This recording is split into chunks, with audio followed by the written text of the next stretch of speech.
Good morning, dear participants.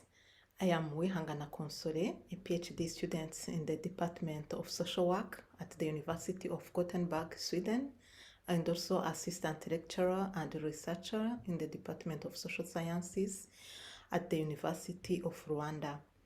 I am happy to share with you this morning my ongoing research for my first paper for my PhD training. It is entitled Family in the Era of Gender Equality, a scoping review of the ongoing journey in East African community partner states. A bit of the background.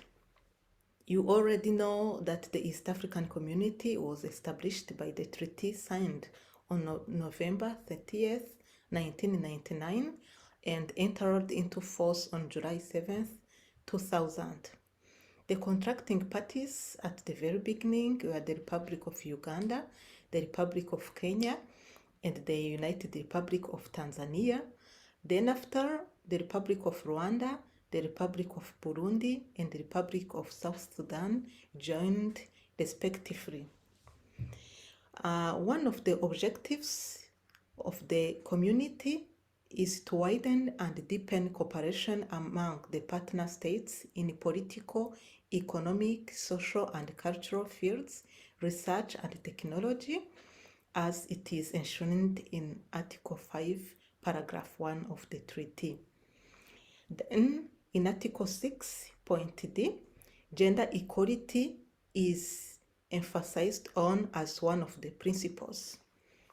To be materialized, in 2017, the EAC Gender Equality and Equity Bill was passed, followed by the Gender Policy. So, why conducting scoping review, or what are scoping review aiming at? Scoping review aim at identifying the category of existing data in a given field to clarify key concepts and related characteristics in the available literature, and to identify and analyze knowledge gaps in a chosen area, as the different authors have put it. Why conducting a scoping review in East African partner states? So the aim of this research are to understand the perceptions of men and women, or men or women, on gender and gender equality in East African community partner states. And the research questions are the following. What are the perceptions of men and or women about gender and gender equality? How does gender equality impact on men and women's everyday family lives?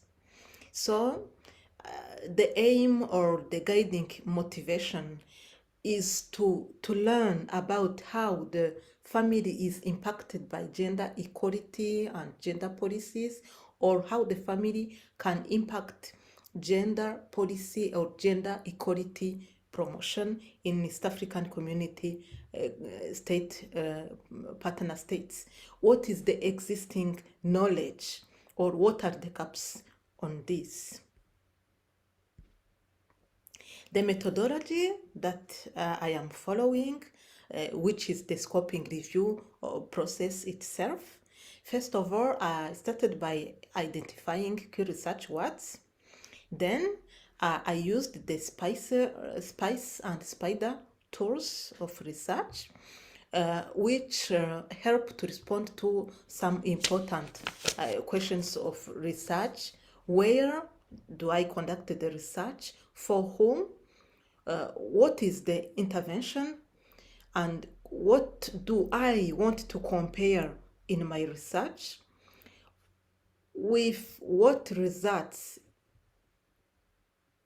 to come up? So it is also important to set inclusion and exclusion criteria. For this research to be included, journals should have been published between 2000 and 2021. They must be peer-reviewed, original publications, written either in English or in French, and be qualitative in nature. Another important step to undertake is to use the library. Of course, you have the keywords, you have the research tools, you have determined the inclusion-exclusion criteria. So the next and important step is to reach out to proper databases to be able to access the right journal articles. So for this research, 4 databases from Gothenburg University were used: social sciences, gender studies, Africa bibliography, and GSTOR. The library is very important, and of course the librarians, because they help you to navigate through the different databases by offering you the hits. How do you navigate on the databases? What tools do you need to use? For example, what do we call truncation, Borenian research tools, and so on and so forth. And the whole process should be transparent, accurate, and you have to be accountable for the entire process of research. So this is a kind of summary of the keywords and the spice and the spider tools. You can see that there are similarities between both tools, but also there are differences on what is the focus. So here is the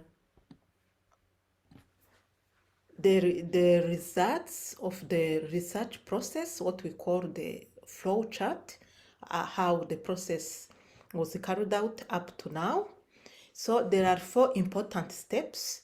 The first one is what we call identification. The second is the screening. The third is the eligibility. And the fourth is inclusion. In the identification stage, you have, of course, to be able to identify proper databases and also be able to navigate through the databases and find proper journals, articles. The records identified through the databases at the very beginning were 9,781 from the 4 databases that I mentioned before. But from also Google Scholar, I was able to find one interesting article. Then I proceeded with removing duplicates and kept 8,600 articles.